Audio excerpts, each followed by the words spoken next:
tempo virou. Mudanças climáticas, aquecimento global, catástrofes ambientais, elevação do nível do mar, escassez de alimento, degradação dos recursos hídricos, extinção das espécies, pandemias... que mais? Tô esquecendo de algo? Bom, já tá claro que ou mudamos a nossa maneira de habitar nesse mundo ou será o fim da espécie humana. Mas calma, sem desespero. Estar informado sobre a realidade é importante, mas mais importante ainda é saber o que fazer com essa informação. Eu sou Giovana Nader e esse é o Tempo Virou, um podcast que irá tratar sobre temas atuais, colocando em pauta os novos tipos de práticas e pensamentos que já estão fazendo a diferença no planeta. Episódios novos toda terça, sempre com a presença de convidados especiais.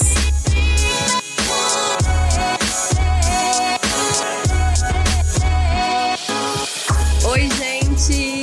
Tô aqui no fim dessa temporada. Esse é o nosso último episódio. Foram 30 ao todo. E às vezes eu nem acredito que já foram tantos episódios, tantas pessoas incríveis que sentaram, entre aspas, nesse nosso sofá virtual. E vocês já cansaram de ouvir a história de que esse podcast nasceu em meio à pandemia. Ele é um filho do confinamento. Foi onde eu aliei essa necessidade de ficar em casa durante esse período com a minha vontade de falar, de aprender mais sobre questões ecológicas, que inclusive também estão relacionadas a essa pandemia. E eu vi no podcast uma ferramenta para comunicar sobre ecologia de uma outra maneira. Mas mais do que tentar preencher uma lacuna de informação relacionada a questões ambientais, o nosso objetivo aqui sempre foi a gente ser propositivo de alguma maneira, né? A gente tentar abordar esses temas com muito afeto, com muita esperança com os nossos convidados. E tem uma frase que eu ando gostando muito de repetir, que foi o nosso mote aqui, que é: se tem muita gente querendo destruir o mundo, também tem muita gente querendo proteger. E são esses últimos que a gente está aqui exaltando sempre. Então, para fechar essa temporada com chave de ouro, com muito afeto, leveza e esperança, eu decidi que esse último episódio seria com o meu amor, Gregório do Vivier, que acompanhou desde o início o nascimento desse projeto, que acompanha diariamente todas as minhas crises, frustrações, alegrias em relação a essa luta aí contra a crise climática. Primeira vez que eu tô aqui gravando ao lado do meu convidado, olhando para ele, dividindo o mesmo microfone. Greg, dá um alô para os nossos ouvintes. E aí, pessoal, tô emocionado até aqui com essa apresentação. Primeira vez também que eu vou participar, ao invés de só ouvir. Sou fã, eu tô amando esse podcast, conheci um monte de gente foda.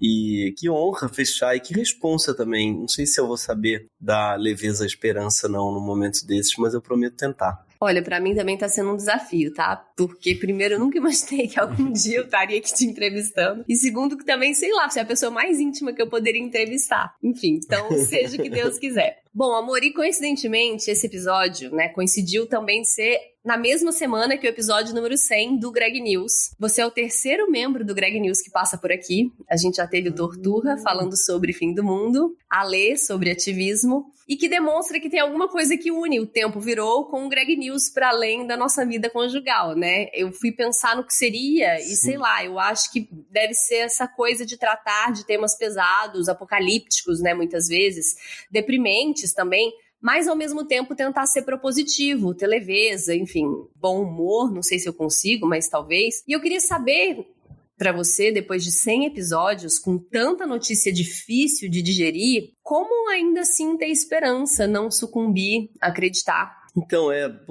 ótima pergunta, mas difícil, né? Porque a gente tá num momento, esse ano foi muito difícil, eu acho que para todo mundo. E fazer o Greg News, às vezes eu tenho a impressão que tornou ele mais difícil para mim, porque a gente fica escarafunchando no esgoto, né? O nosso trabalho, a gente brinca que nós somos escafandristas de esgoto. A gente mergulha e fica lá no fundo lendo, assim, meu algoritmo no YouTube, se eu mostrar, você sabe, pega o meu computador, só tem bosta, assim, vai do deputado de extrema-direita à live do Bolsonaro falando que vai, enfim, é só esgoto mesmo. Isso acaba trazendo uma energia muito ruim para sua vida, né? Então, às vezes eu me pergunto se esse programa faz bem, mas ao mesmo tempo, não fazê-lo me faria muito mal. Porque a gente não consegue não pensar nisso, né? Uhum. A gente sabe bem disso, sim. A gente tenta, vamos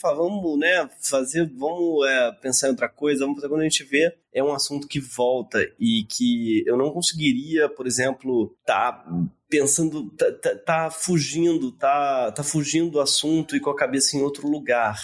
sabe? A gente, né, eu acho que você tem isso também em comum, assim, o engajamento, ele não é pensado, não é uma estratégia, mas ele é uma saída, ele é pra gente, eu acho que uma saída. Uma maneira de você fazer algo com o que tá acontecendo, né? Enfim. Exatamente. Você vai ficar de braços cruzados ou você vai fazer... Exatamente. Sei lá, você vai ele mexer. É terapêutico, né? Então, para mim, a saída, entre aspas, disso tudo é o engajamento.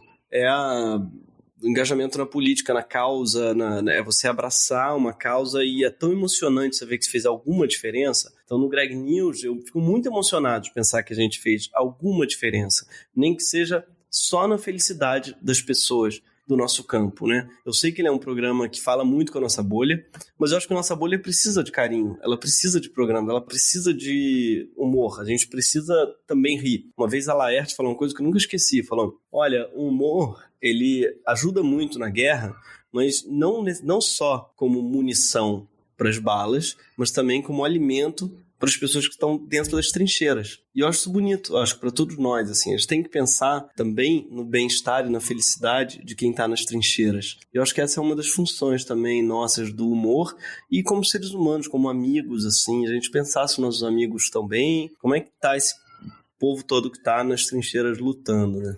E eu fico imaginando também como é desafiador você fazer humor em meio à tragédia, né? Ou da tragédia em si. Que eu imagino que deve ser uma preocupação para vocês, né? Como fazer isso sem errar a mão? Como que é fazer humor em cima do apocalipse, assim? Como vocês lidam com isso? É muito difícil, porque ao contrário do que as pessoas acham, às vezes elas acham assim, deve ser fácil fazer humor porque a piada tá pronta, né? A realidade no Brasil já é engraçado. Cara, eu não acho engraçado, não. Eu acho trágica. Eu acho que fazer humor na tragédia é muito mais difícil. É bem isso que você falou.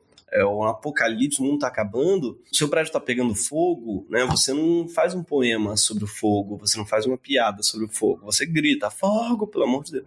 Então, nesse momento em que o Brasil tá pegando fogo, a gente às vezes tem que parar de fazer piada quase e falar. Tá pegando fogo, pessoal. Daqui a pouco voltamos com as piadas. Nem sempre o humor é possível no Brasil. Sim.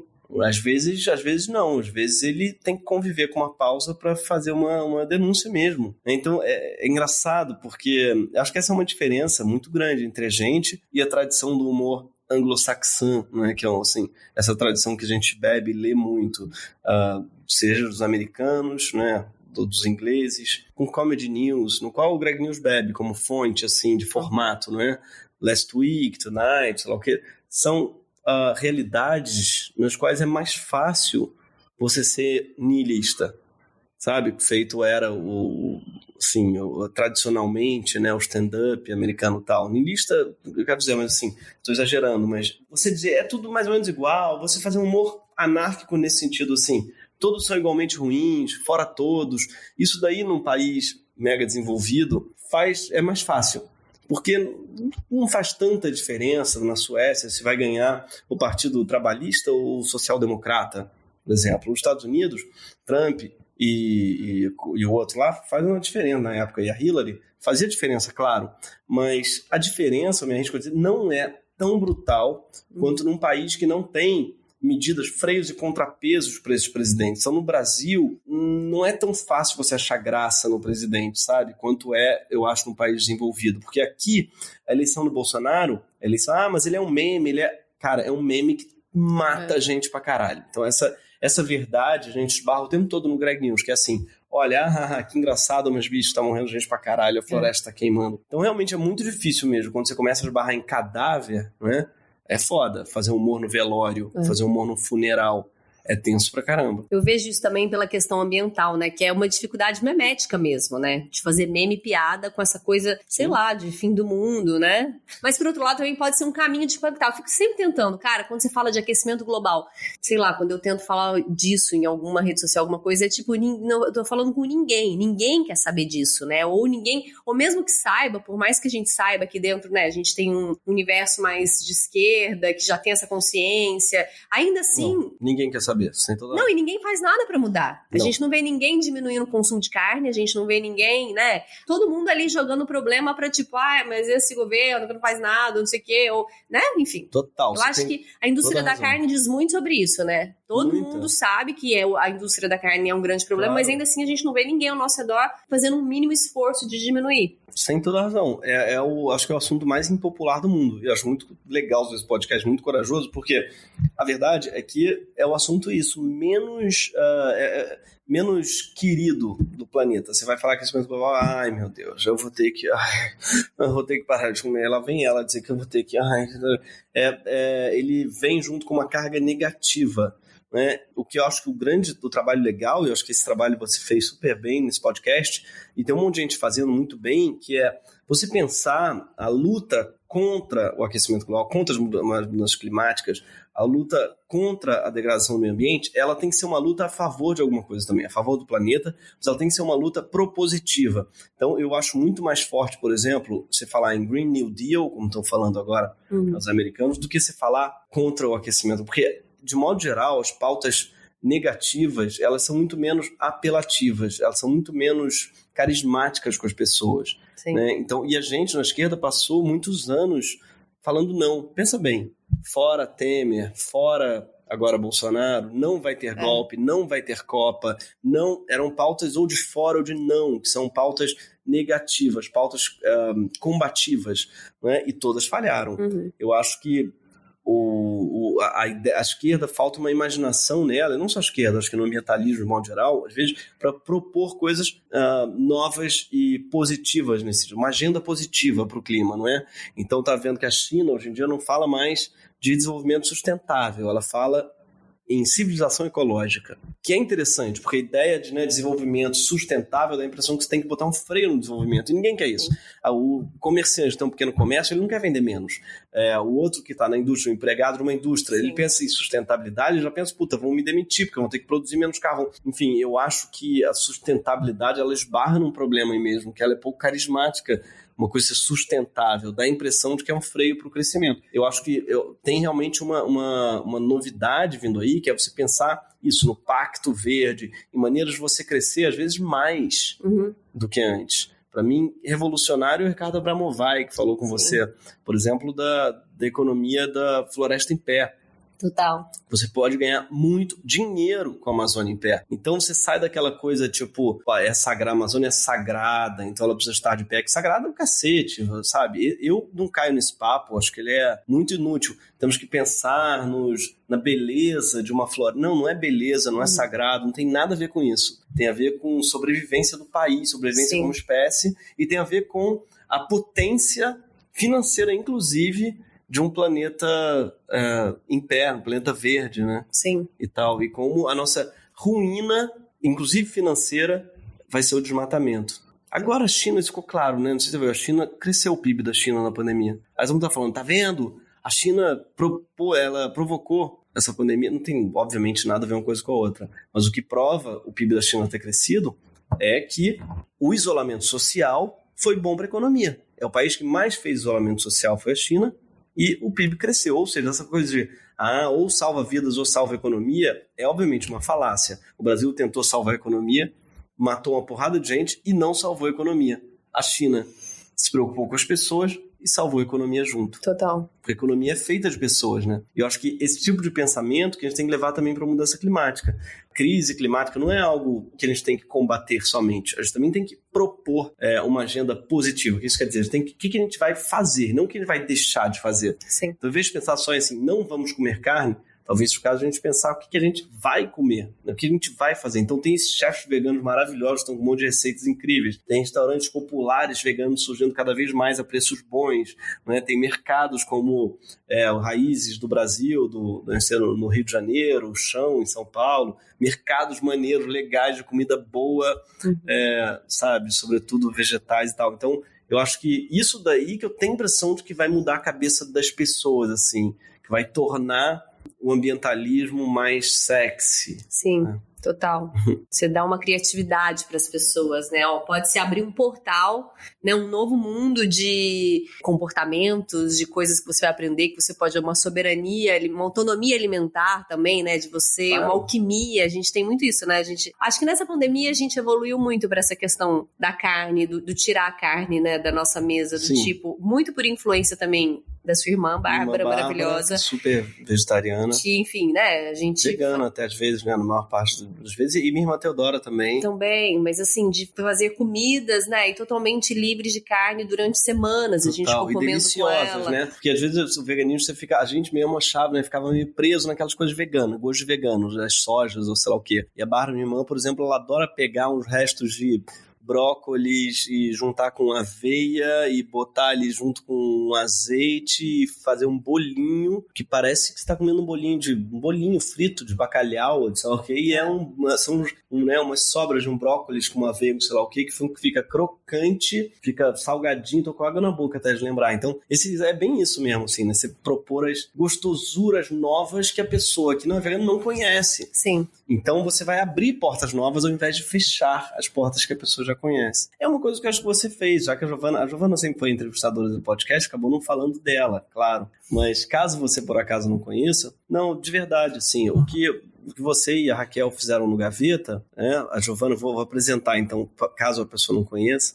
O Gaveta é um projeto da Giovana e da Raquel Vitilino, e elas fizeram uma plataforma de troca, na qual as pessoas levavam suas roupas e pegavam roupas de outras pessoas. Mas quando você pensa nisso, você imagina, eu pelo menos quando ela me contou a primeira vez, mas um monte de gente trazendo as roupas, joga num bolo lá, e outra vem, cata num bololô de roupa aqui que cabe, e aí você imagina a troca com uma certa zona e uma coisa meio de roupa suja velha. E o que a Giovana e a Raquel fizeram foi inserir nessa lógica da troca a curadoria, a experiência da compra, não é? Que é gostosa você ir ver cabides, você vê e tal, na troca. Então as pessoas elas selecionam os que prestam, que não prestam, põe num cabide lindo com uma puta curadoria, uma escolha, uma vitrine, então dão um know-how de branding, ou sei lá o quê, para uma experiência de troca. Então, eu acho que vocês ali deram uma chave para todos os outros campos, que é você tem que dar para a pessoa ferramentas, você tem que simular quase experiências prazerosas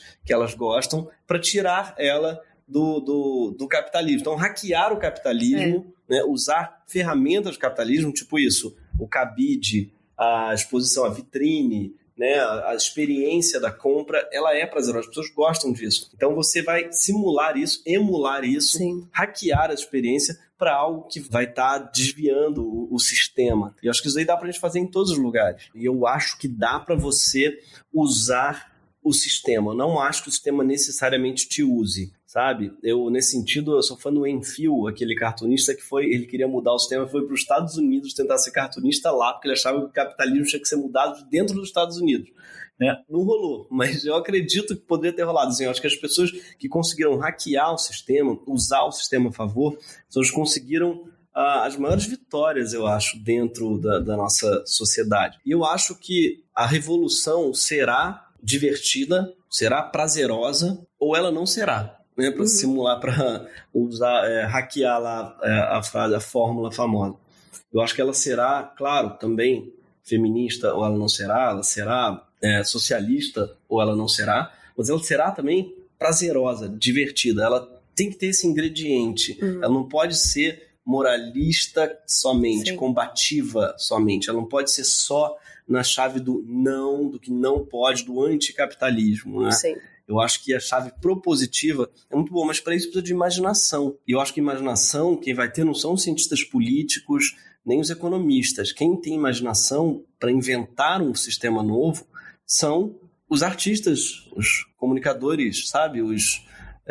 São as pessoas que trabalham nessa chave. E nesse sentido é muito útil a cultura, de modo geral. Porque a cultura ela é capaz de antecipar fenômenos, eu acho. Então, nesse sentido, eu acho que é muito... Assim, o Brasil pode sim estar na vanguarda, sabe, do mundo nesse aspecto, apesar de todos os governos. Mas tem uma cultura muito imaginativa, muito propositiva. E eu acho que é ela que vai apontar lugares, né, utopias. São esses lugares para os quais a gente quer viajar, direções. Né? Mas para isso a gente precisa de imaginação, eu acho também, né? Sim. O Zizek, que tem aquela fórmula, não sei se é dele, não, é do Mark Fisher. Mark Fisher que dizia, a gente vive num momento em que é mais fácil imaginar o fim do mundo do que o fim do capitalismo. Né?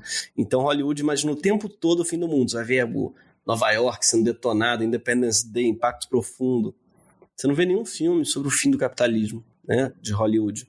Você não vê, a gente não foi ensinado a imaginar isso. Mas eu senti que a pandemia acelerou essa fala, você não sentiu, não? Tô vendo muita gente, muitas colunas, muitas matérias, em muitos lugares batendo contra o capitalismo como eu nunca vi antes. Eu acho que ficou muito gritante na pandemia a falha ética do capitalismo. Sim. Né? Eu acho que, por exemplo, eu vi o Amoedo falando que nunca tinha defendido o Estado mínimo. Ele falou isso. Ele viu, você não tem como defender o Estado mínimo numa pandemia. Faz o quê? Se vira aí, cada um abre o teu comércio, cada um... Não, você precisa do SUS. Sim. Você precisa de um puta sistema único de saúde. Numa pandemia isso fica claro, mais claro do que nunca. Né? Você precisa de uma rede de proteção, você precisa de uma renda mínima. Isso na pandemia fica claro. Ninguém, sensato se opôs ao auxílio. Bolsonaro tentou o que pôde, acabou sendo vencido, mas ele era contra, claro. Sim. Agora, você viu gente de direita nessa pandemia defendendo o auxílio emergencial, que nada mais é do que uma renda mínima. Sim. Né? Então, eu acho isso muito, muito sintomático do fato de que caiu a ficha para muita gente de que é função do Estado garantir um mínimo para as pessoas. E isso daí foi, em algum lugar, graças à pandemia. Vai ser muito difícil para o Bolsonaro agora, por exemplo, cancelar o auxílio. Ele vai ter que, porque tem uma pressão gigante do Paulo Guedes, né, também por causa do teto de gastos, o famoso teto de gastos que ninguém tem coragem, né, dentro do governo de questionar, mas vai ser um puta problema, assim. O que eu acho muito curioso, porque o cara conseguiu, né, criar, o capital político cresceu, ele ficou mais popular por causa de uma medida que ele era contra. Uhum. E agora ele está se apropriando da medida. E agora está se apropriando, tentando chamar de outro nome, de Renda Brasil, ou sei lá o que, mas na verdade era uma medida que ele era contra. Enfim, tudo isso para dizer que eu acho que não quero ser otimista, não é uma coisa tipo assim, Covid, né, obrigado Covid, thank you Covid, não é isso, pelo amor de Deus. Porra. Mas acelerou valores e falas, né, e sim, ações que já estavam engatinhando. Totalmente. No livro da Nancy Fraser, ela fala uma coisa muito boa, que o título do livro já é incrível, né? O novo ainda não pode nascer. O velho está morrendo, mas o novo ainda não pode nascer. O livro é de 2016, eu acho. E ela falava essa frase que é se eu não me engano, do Gramsci, do Trotsky, do Gramsci, desses momentos em que você não pode, o novo ainda não tem espaço para nascer, não é? Mas o velho tá decadente e a gente estava meio nesse lugar. Uhum. Porque teve 2008, Occupy, claramente as pessoas estavam contra esse sistema opressor do 1%, né, ganhando mais que os 99% e tal, sem trabalhar. Então você tinha uma vontade, o 2013, junho no Brasil também, você tinha críticas muito contundentes, mas que deram na água, se você pensar, né? Ninguém foi preso depois de 2009 nos Estados Unidos, junho acabou dando uma falta de uma crescente queda de popularidade da Dilma, e você teve basicamente a impressão de que esses movimentos deram na água, não deram em nada, né? Então a Nancy Fraser falava disso, assim, olha, claramente tá morrendo o velho, mas o novo ainda não nasceu, porque falta uma grande ruptura, falta alguma coisa para dar espaço pro novo. E eu tenho a impressão que a pandemia pode ser isso, sim. Não que ela tenha sido bem-vinda ou boa, pelo amor de Deus, mas eu acho que ela pode sim abrir espaço, sem querer, claro, para escancarar a incompatibilidade entre capitalismo e democracia. E, enfim, impossível dizer também, né, que tivemos transformações também nesse período. Acho que todo mundo teve, né, seus maior ou menor grau, alguma transformação, porque a gente foi obrigado a entrar dentro de uma gruta interna e física também, que é a nossa casa, que eu acho que fez a gente repensar muito de como a gente vivia, de que a gente não quer mais, de como a gente, né, costumes que a gente quer deixar pra trás, visões de mundo. O que você sente que mudou pra você? Em relação a qualquer coisa, tipo, questões ambientais ou visões de mundo, ou que você... Por exemplo, aqui em casa eu poderia falar que uma coisa que me fez bem, algumas coisas, vou falar de mim, tá? Sim. Algumas coisas que, enfim, aprendi dentro de... são tantas coisas, mas sei lá, a questão de viver em aldeia, né? Eu acho que a gente se articulou... Nossa, total. a gente se articulou bem no começo da pandemia, quando a gente viu que a gente ia ficar sem creche, com uma filha única, né? Dentro de casa, a gente falou, a gente não consegue ficar sozinho. Então a gente se articulou numa rede de apoio com mais 3 famílias que também têm crianças da mesma idade da nossa, que a gente começou a viver em aldeia. E a gente viu como por que não viver em aldeia? Né? Como faz mais sentido viver assim.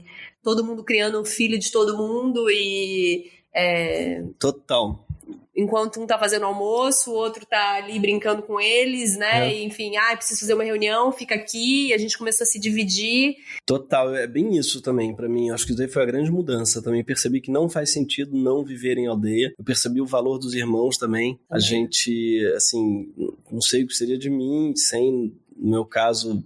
Né, as minhas irmãs que ajudaram muito com nossa filha, com Marieta, e a gente de quebra também ficou a beça com o Valentim, que é o filho da minha irmã Bárbara, e meu irmão João ajudando também todo o meu programa. Eu tô fazendo graças a eles, que eu tô fazendo com essa equipe familiar, então dei muito valor a irmãos, tanto é que a gente quer dar um irmão para nossa filha o quanto antes, não é? Sua mãe também, maravilhosa, né? A gente precisa agradecer ela aqui também, porque a gente montou uma creche parental na casa dela de horários regrados, almoço, jantar e brincadeiras e espaço infantil, né? Isso, cara, foi muito sensacional a casa da minha mãe, assim. Então, o valor da família, né, é uma coisa que essa frase parece de direita, fala assim, valorizar a família, mas, bicho, a gente não pode deixar a família na mão da direita. A família é um valor, sensacional, né, assim. E você também, com seu podcast, com seu irmão, e quando os tempos que a gente passou em Araguari também, que a gente foi pra lá agora há pouco tempo, passou um tempo muito bom.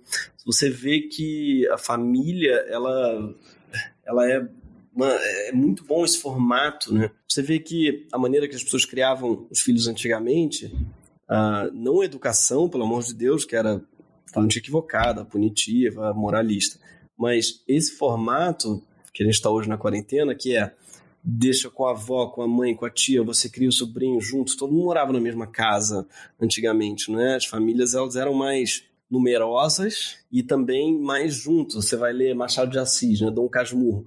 Sempre tem uns agregados, tem muita cultura dos agregados, de um cunhado, da tia que não se casou, do cunhado que acabou ficando, do primo que veio do interior, ficou na casa. Esse tipo de casa, para mim, ela é muito gostosa, todo mundo se ajuda. Esse sentimento de aldeia que você falou. Sim. Então isso daí, para mim, realmente foi um grande aprendizado para a quarentena e algo que eu quero levar para depois dela, assim. A gente está se mudando para uma casa maior, que a gente já está sonhando em todo mundo que a gente vai receber lá. Festas. Um quarto de hóspedes. Quando puder, claro. Exatamente, quando acabar, porque, para mim isso aí foi um grande aprendizado, sabe? O valor da aldeia, sem toda a razão. Outra coisa também que eu quero até fazer uma propaganda aqui, que eu consegui organizar o nosso lixo orgânico. Verdade. Né? Isso é muito questão ambiental também. A gente já tentou ter composteira várias vezes aqui em casa. Não sei se é porque a gente não tem muito espaço para ela e não é muito ventilado. E, enfim, sempre dava larva ou eu fazia alguma coisa errada. Mas você mora numa casa que é muito escura e é um dos motivos que a gente tá saindo daqui, né? Nossa casa, ela é escura. Eu acho que tem a ver com isso. Não tem sol. Então, acho que por isso que dava larva.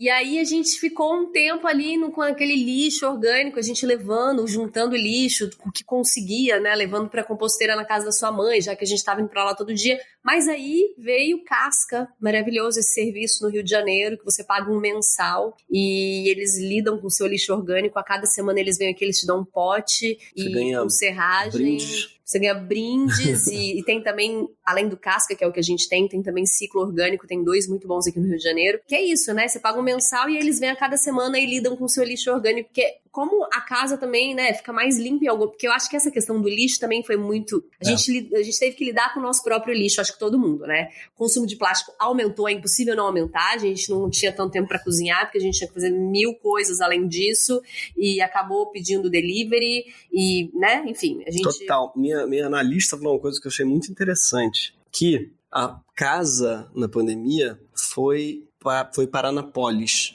na cidade, né, na política. A casa virou política, no sentido que todo mundo entrou dentro de casa, o que acontece dentro das nossas casas virou um assunto político. Sim. Então, empregada doméstica foi uma questão para todo mundo, né, todo mundo... Claro, que eu conheço da nossa bolha, dispensou as pessoas que trabalhavam, eventualmente a diarista, pagando, né? Pagando integralmente. Mas isso foi um debate, como é que se diz? As pessoas que não fizeram isso, foram alvos de debate, foi questionado. Teve o caso trágico do menino Miguel em Recife, que trouxe à tona uma realidade bizarra, né, e muito atual ainda, das empregadas domésticas. Então, isso foi um tema. Entregadores, que era um tema que as pessoas não falavam tanto, foi muito central, né, que é a comida dentro de casa, a própria alimentação, a faxina, as questões todas de ordem, né, mesmo de casa, assim, onde você mora, quanto que... Tudo isso acho que virou um assunto, e era para ser mesmo, né? A casa faz parte, a casa é política, a maneira que você lida com a sua casa. E eu acho que a pandemia trouxe isso, assim, ela jogou problemas que antes eram domésticos para a esfera pública. Total. Eu acho isso muito positivo mesmo. Agora, engraçado, você estava falando do Casca, eu lembrei dos brindes, e é exatamente aquilo que a gente estava falando, né? Pô, não é porque é um negócio sustentável que precisa ser chato e, tipo, obrigatório, um dever, né? Tipo, algo que você pensa, eu tenho que reciclar meu lixo. Não, é legal, você ganha cores diferentes. Quanto mais lixo compostável você dá, mais brinde, sabe? Então, é uma relação totalmente diferente do que a gente está acostumado quando a gente pensa em lixo. Lixo é obrigação. Quando você começa a pensar a gente começa a ficar num jogo, quando entra pro lúdico, tipo, e a gente tem que botar, põe na composteira porque a gente tem que ganhar mais pontos do Casca que vai trocar. Sim. Isso já fica maneiro. Vira um gamification, assim, né? Sim, essa gamificação até do lixo, eu acho positiva, cara, eu acho maneiro. Talvez porque a gente veio dessa geração, né, assim, que cresceu no game e tal, eu acho que é maneiro mesmo você levar isso para experiências, não é, de sustentabilidade. Sim. Agora temos um quadro aqui que se chama Biblioteca Ecológica, mas não precisa ser ecologia hoje, que a gente dá dicas de, sei lá, tudo. O que você viu aí na quarentena que te inspirou, que você leu, que você assistiu? Bom, tem a Dia Tolentino, que eu já te falei. A gente tá amando, era a minha dica de hoje. Eu roubei, então fala você. Não, vamos falar juntos. Falso Espelho. Maravilhoso, uma ensaísta americana que fala com humor sobre feminismo e sobre... não é muito ácida. E uma coisa meio que uma autobiografia com jornalismo investigativo por trás, Isso, são muitos gêneros juntos, né? Crônica com jornalismo investigativo, com textão, com opinião, com... assim, muito interessante. Pela Todavia, Falso Espelho. Nancy Fraser, que a gente falou aqui mais cedo, também, amei ler tudo dela, cara, uma feminista ambientalista, socialista, americana, muito interessante, que foi outra coisa que fudeu minha cabeça nessa pandemia, foi o episódio que eu fiz do Greg sobre cuidado, né, mas que veio junto com uma pesquisa sensacional, assim, que o Denis Russo fez, mas que me mandou e eu comecei a ler cada vez mais, que por acaso a própria Nancy Fraser é uma das economistas, que é a história do cuidado, do valor que a gente dá ao cuidado, né? Como o cuidado é mal remunerado, como ele é feito sobretudo por mulheres, né? As mulheres dedicam muito mais horas ao cuidado do que os homens, muito mais, tipo 2 vezes mais. Isso envolve desde tarefas de casa até cuidados com criança, até tudo. E como a grande moeda, o grande trabalho invisível do mundo é o cuidado. E a gente não vai resolver as coisas na sociedade se isso não for reparado, se o cuidado não for muito bem remunerado. E uma das maneiras de ser bem remunerado é ele ser igualitário, porque se só as mulheres fazem, os homens nem percebem que ele é feito, nunca vão conseguir pagar direito por ele. Todo mundo que fez faxina nessa quarentena percebeu o valor que tem uma faxina, eu espero que tenha percebido, né? Então tem a ver com isso também, assim, a democratização das tarefas domésticas, ela vai vir junto com o melhor pagamento do mesmo. Então essa percepção que eu tive graças a esse programa do Cuidado, mas essas leituras que vieram junto, Luísa Nassif, uma amiga que é economista, grande, economista do cuidado brasileira, sensacional, assim, escreveu coisas ótimas sobre isso, também vale a pena ler. Ontem a gente terminou de ver I May Destroy You, isso. Uma ótima série também, né? I May Destroy You, nossa, várias porrada, temáticas. Né? Cara, muito, muito. Essa mulher é sensacional, né, Micaela Cohen? Que atriz sinistra. Maravilhosa. No final eu fiquei meio confuso. Mas eu conversei com seu irmão hoje sobre isso e parece que é pra gente dar nossas várias perspectivas de finais e pra gente escolher o nosso, assim. Tá bom. Então fica a dica pra você ver, depois não quero dar spoiler, mas, mas eu entendo. Era muito difícil de acabar essa série. Ela é tão boa, ela vai não crescendo, e, cara, como é que essa mulher vai terminar isso? Sim. E ela termina meio aberto, né? Sem dar muito spoiler, mas... O que mais? Eu também li... Gente, essa é a série da nossa vida. E a gente indica pra todo mundo, porque é a melhor série do mundo. Não tem nada a ver com... Tem super a ver com ecologia, né? Ele tá super dentro de... Ele tem a horta coletiva no bairro dele. Total. High Maintenance. Ele anda de bike, enfim. Só High Maintenance, claro. É um... Ele vende uma planta. Ele vende uma planta em Brooklyn, Nova York. É uma planta onde as pessoas consomem, enfim... Cara, não, tem que ver, é muito bom. Cada episódio é de um jeito, você não precisa começar pelo começo. A gente mesmo começou tudo errado, viu? Começou do meio, voltou pro começo, foi uma confusão. E o Ben Sinclair, que é o ator, ele é roteirista, junto com a ex-mulher dele dirige, enfim, é um bem bolado de tudo. Era uma galera do Brooklyn que eu acho que se juntou muito foda. A primeira temporada foi no YouTube, foi tão boa que a HBO comprou e as outras ficaram na HBO. É uma linguagem muito maravilhosa, um universo distópico, assim, de tudo que a gente vive, né? Um mundo que você fala assim, caramba, por que esse não é o mundo? E o roteiro é muito bom, enfim, a gente super indica essa série sempre. Que a gente fala sobre séries, né? Com qualquer pessoa a gente indica ela. E também eu quero indicar um livro que eu já indiquei no episódio passado, mas eu quero indicar nesse, Internacionalismo ou Extinção, do Noam Chomsky.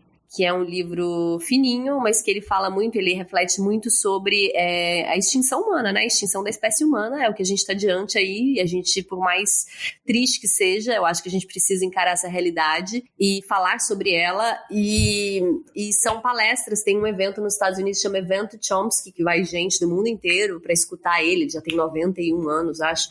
E ele fala disso, como a gente pode comunicar, principalmente. Eu aprendi muito nisso, sabe? Por mais que a gente sabe que a gente está diante de uma urgência, a gente precisa ter calma, porque é muita pouca gente que sabe, e as pessoas não querem saber porque acham que não fazem parte do problema ou não podem fazer nada para mudar. Então ele vai filosofando sobre esse debate de como a gente expandir esse conhecimento de que a humanidade está próxima do fim e como ganhar cada vez mais pessoas para o lado...